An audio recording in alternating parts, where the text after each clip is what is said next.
Bam. Cheers, everybody. It's actually my birthday today, so happy birthday to me. It's, like I said in recent videos, it's always a time of the year where I feel a lot of energy shifting. And of course, there's a lot going on with the astrology in the astrology department. A lot of people have been talking about that super blue moon, which was a couple days ago, and really that energy is actually going to be carried on throughout the beginning of September, to my understanding. And so, yeah, I know. So when it comes to energy, lately I've been trying to get more in tune, and I am pretty in tune. I feel as if I am. However, when speaking with certain people, like for instance, I had this conversation with Sam the other day on the channel. You guys can check it out. And she does channeling. So, there's different levels and different ways that people are able to use their intuitive abilities. She's been getting a lot of downloads regarding like the science of manifestation and stuff, but our conversation got me kind of thinking lately. And I actually, because she uses tarot, I actually picked up some of these. I have these oracle cards, and I drew 3 of them today. So I'm going to go over these with you guys, because really, if you believe that we are manifesting, if we have that ability, we're in communication with this field. We're in this communication with this energy that's permeating through everything. And the synchronicities that we experience, that is our communication with the universe. So this is a tool, as she said in the video, to use this.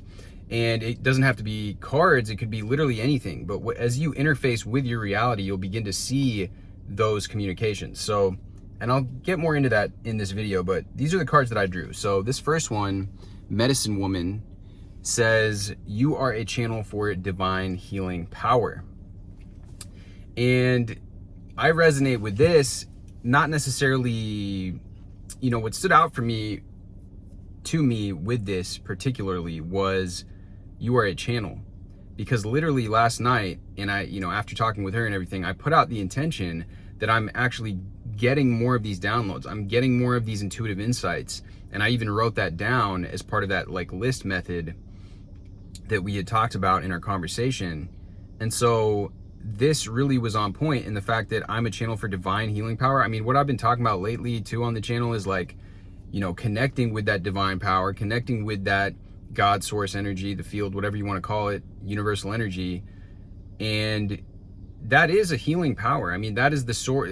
That's the source that we come from. That's the source from which everything is created. So that really resonated with me. Now, the second card says undying love here.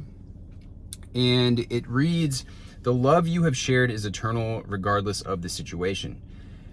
So at first glance, that looks like romantic love. That is the way that I think most people would interpret that, myself included at first. But I was like, you know what, that really doesn't resonate for me.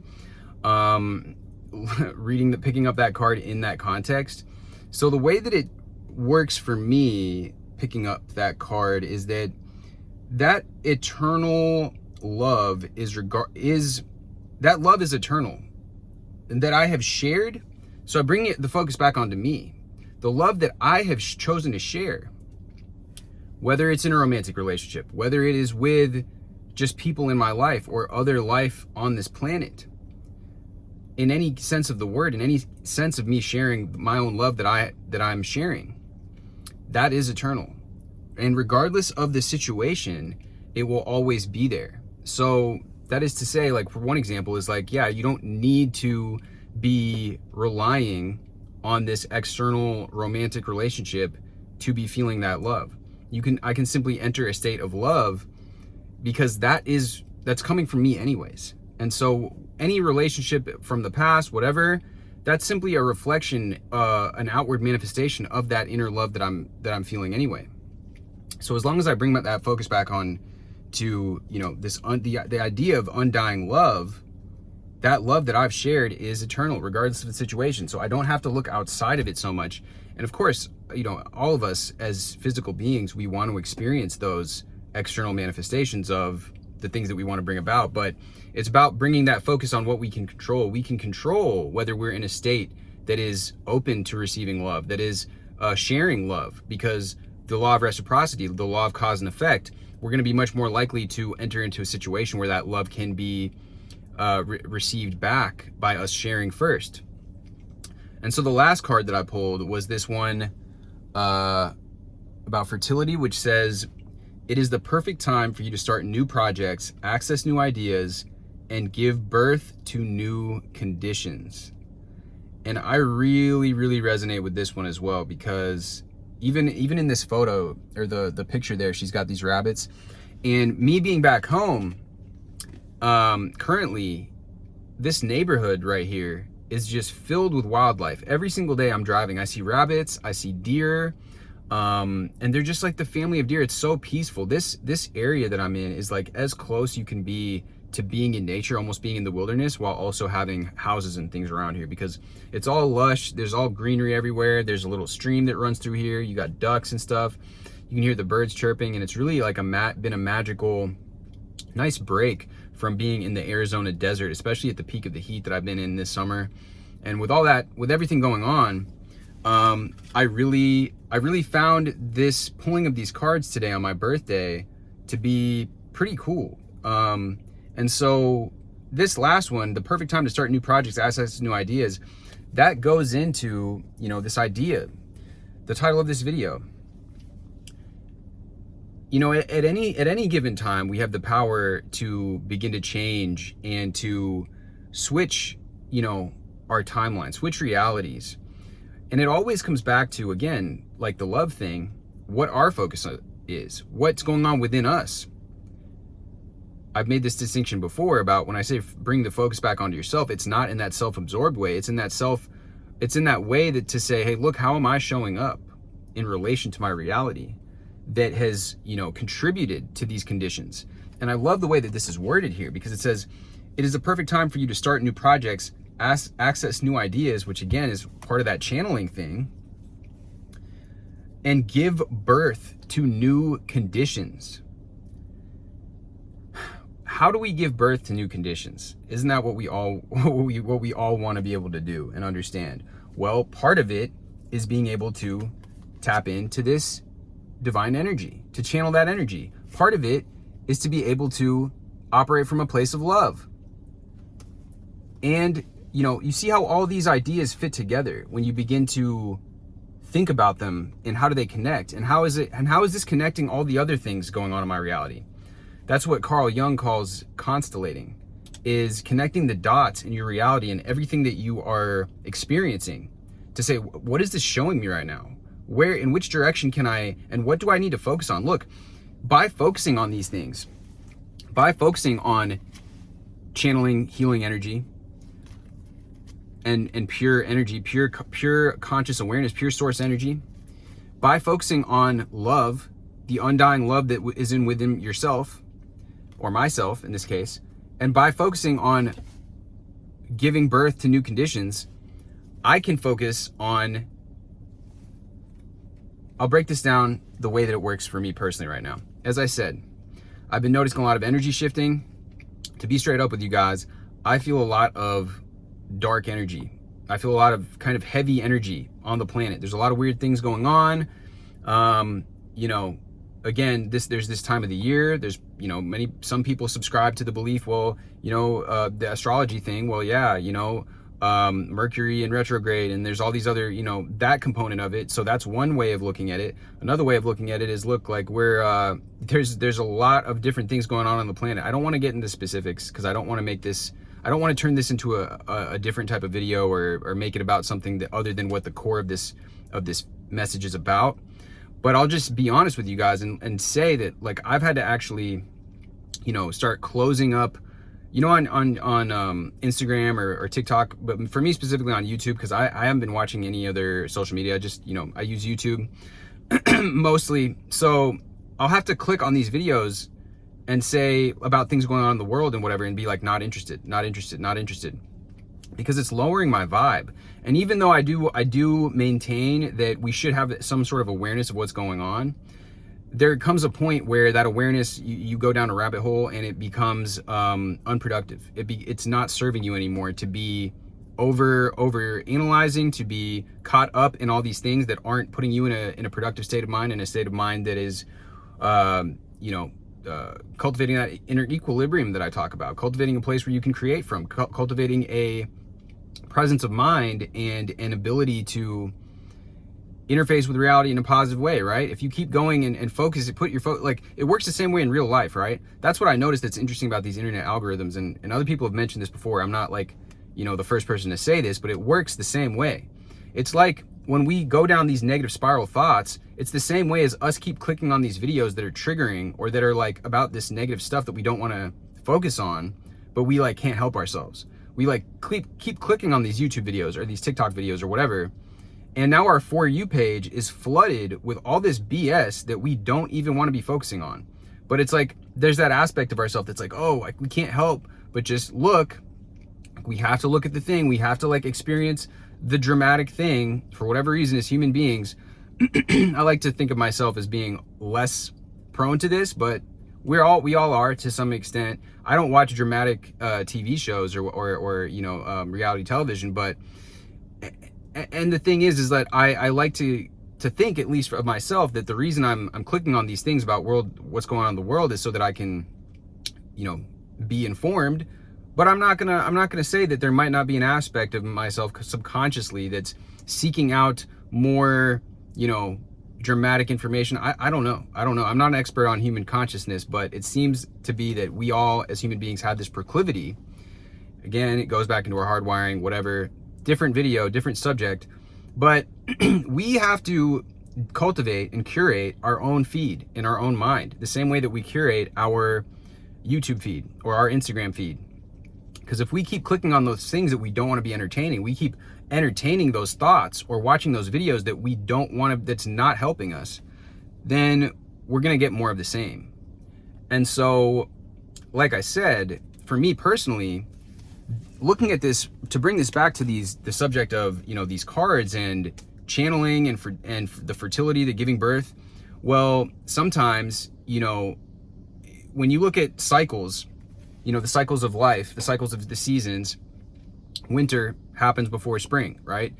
You could be going through a dark period, having a dark night of the soul, going through some heavy energy, going through some negative emotions. And that could be opening you up and leaving you in a place where now you're able to birth a new idea or a new project or come into a new state of being and get into alignment with your true vision now, because you've gone through this. And so, we always get in these conversations. I had a conversation earlier with a guy named Mark about emotions, how it's important not to suppress the emotions. And I agree, it's important not to bottle up the emotions. But on the flip side of that, we don't want to be hanging out in apathy. We don't want to be hanging out in this needy, very needing, desiring, almost obsessed energy either. We don't want to be hanging out in a victim mentality. None of these states are going to be productive for us in terms of manifesting, in terms of creating the life that we want, right? So while it may be important to, and it is important to, acknowledge that emotion was there, you don't just bottle it up and act like it never existed, which again, some people do, and that works for some people. I think with revision, that's one way that Neville kind of prescribes that approach. But for me personally, it's like, it's showing me something. It's showing me something that is like, okay, now I'm looking at this, and now I'm actually willing to integrate maybe these shadow aspects or this other part of my psyche that I wasn't willing to look at previously. And by going through that, but then transmuting that energy, now it's giving us energy to fuel into something that we want to create. It doesn't have to be looked at as, a lot of the time I talk about cultivating the state of neutrality, and I think that that's extremely valuable. I also think that if we are faced with, and we go through something terrible in our circumstances, not to say that I've gone through any crazy tragedy or anything, but even just feeling more heavy, darker emotions, we can begin to use that. And as that emotion exists, energy cannot be created or destroyed. It just simply transfers, right? And you see this a lot of the time. People are working against themselves when they stay stagnant. And that's why I don't, condone this idea of just sitting on the couch and just, living in your end state on the couch. I think that going out into the world and being and embodying what it is you want to bring about, becoming the change that you seek to experience, is what is valuable. And so with that being said, we can use those emotions that are on the spectrum that we call negative as energy to fuel us. We can use the anger, the frustration, the state of things that we are not satisfied with in a productive direction. And one thing that I'm going to touch on at the end of this video here is that, I've talked about this in recent videos, but it's important to practice discernment. And with a lot of the things that are going on right now, I've been made very aware of this in my personal life, about psychology, interpersonal dynamics, manipulation. And one of the most classic manipulation tactics is to blame the other person for what you are doing. So let's say that you are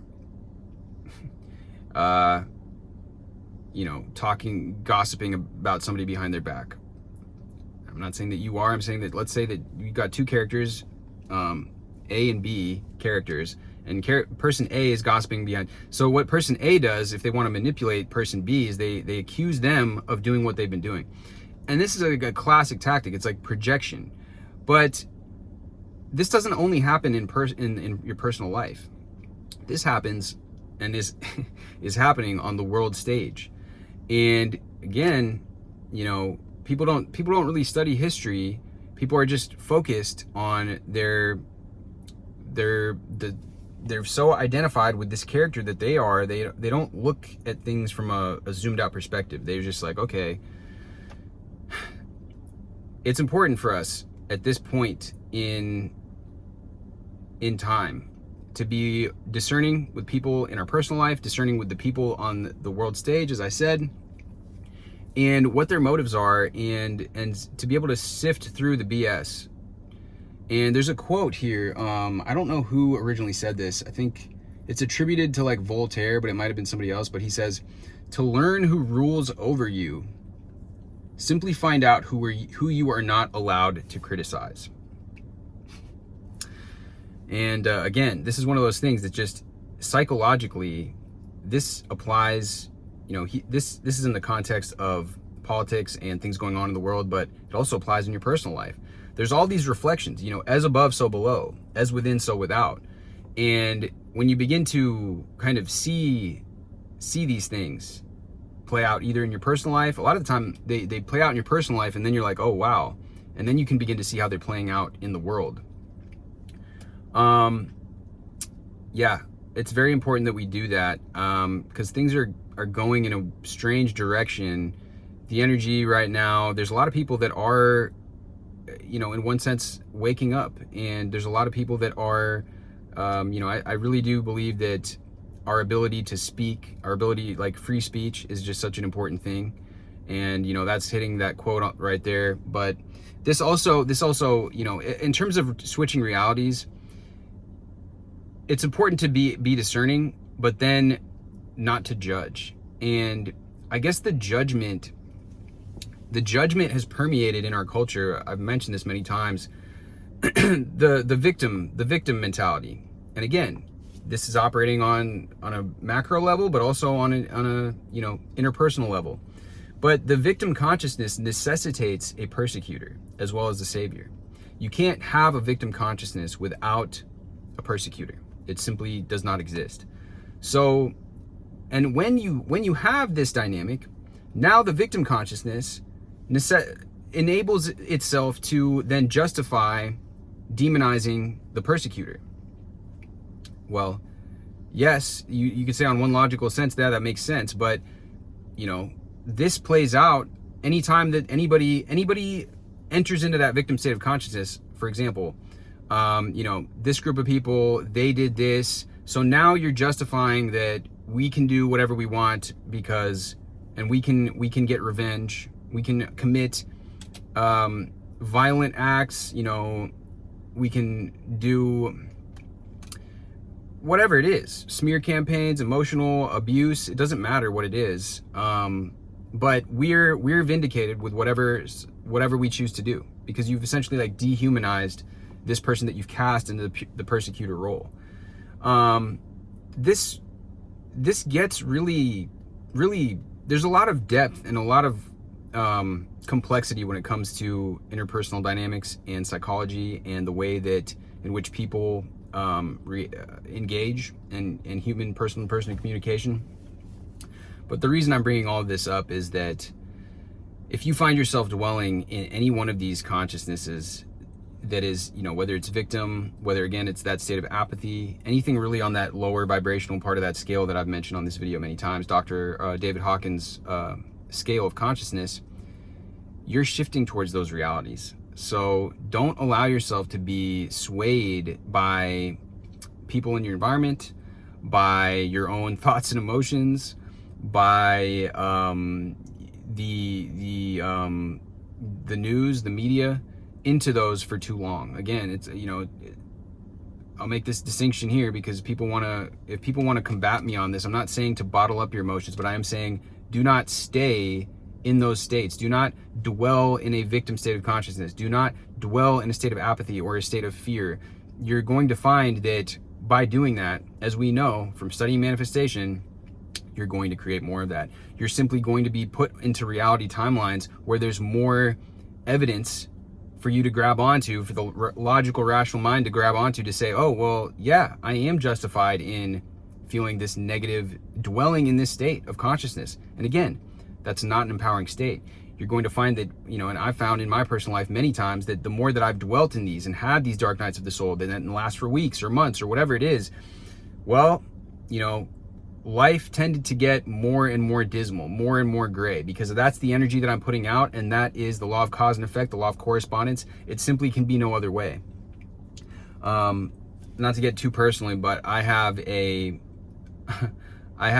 relative of mine, and she, all of the relatives on this side of the family are kind of just like, what are you doing? Because she's not been treating her son very well. She has not been a very good mother to him. She keeps making very questionable decisions with the people that she associates with and the people that she chooses to engage with romantically or otherwise. And everybody else is getting the short end of the stick because of this. And the way that she engages even with her own family, just constant total disrespect, total, really the phrase that comes to mind is like biting the hand that feeds her, because she has been, she only has her family. Those are the only people in the world that really, like her mother, that really care for her. And she treats her with total disrespect and almost contempt. And it's been visible, it's been made more apparent to me lately because it's been something that's been happening in the family, on that side of the family. And, her coming and sobbing about this breakup that she had with this guy, well, she went and picked this guy. If she, and to a large extent, she wants that. Because people like, she pays so much attention to negativity, drama, chaos. That's all she does. She's always on her phone. She's always watching really trashy reality television. So that has become her blueprint for romantic relationships, for communicating with people in general. And so yes, this guy like mistreated her and whatever, and she's sad about it, and then family members are confused why she's sad. Well, of course she's sad, because she wants that. There's a large part of her that wants that chaotic, dramatic thing that's flip-flopping between this polarity of, hey, I hate you so much, F you, like blah blah blah, whatever it is, right? Go F yourself. That's what I heard, that there was some argument that they had, and it was whatever, to, oh yeah, no, I love you so much, baby, like I want to get married with you, I want to spend my life, and that flip-flopping back and forth. That's what she's addicted to. So yeah, she's sad that she's had this breakup with this guy because the guy was tired of her shit, apparently. But yeah, it makes sense to me that she's sad, because that's what she's tuned into, and her body is craving more of that. So if she was to meet a guy that is stable, that is secure within himself, that doesn't feel the need to be doing this feminine flip-flopping back and forth all the time, then she is going to she's not gonna, she's gonna think it's boring. She's gonna think a guy that has his stuff together, that is, you know, on his path, that's working out, that's hitting the gym, that's, you know, bettering himself on a path of self-development, she's gonna think that's boring. She's gonna go out and look for that guy that is a drug addict, alcoholic, etc., etc., etc. So we always are tuning into, based on our thoughts, based on what we're is dominating our awareness and our consciousness, tuning into those realities. And, you know, I gave you guys a bunch of examples. This video kind of went all over the place, but it is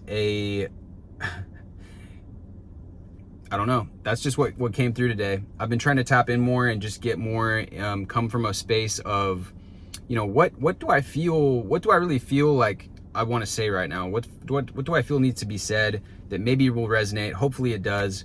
And taking this into the next weeks and even months here as we close out towards the end of the year is just really going, you know, deep within ourselves to think about how are we showing up that's contributing to this. Because I think, you know, on a personal level and again, even on a bigger, larger level, we really got to start shifting away from this stuff of this flip-flopping between victim, persecutor, all this stuff.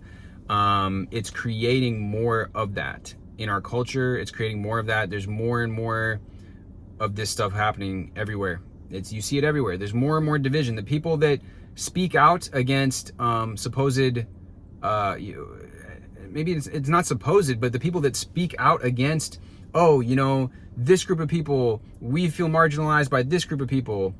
Those people are creating more and more division. What we need, you're not going to solve division by creating more division. And that's what I'm saying here, is that we need to come together and speak up for what we believe is right and true in our own lives and also as a collective. So hopefully this message resonates. I hope that you guys got something practical and valuable from it. I know it went a bunch of different directions, but appreciate it. And thank you for watching. Hit me with subscribe, hit this video with a like, and I'll see you guys in the next video.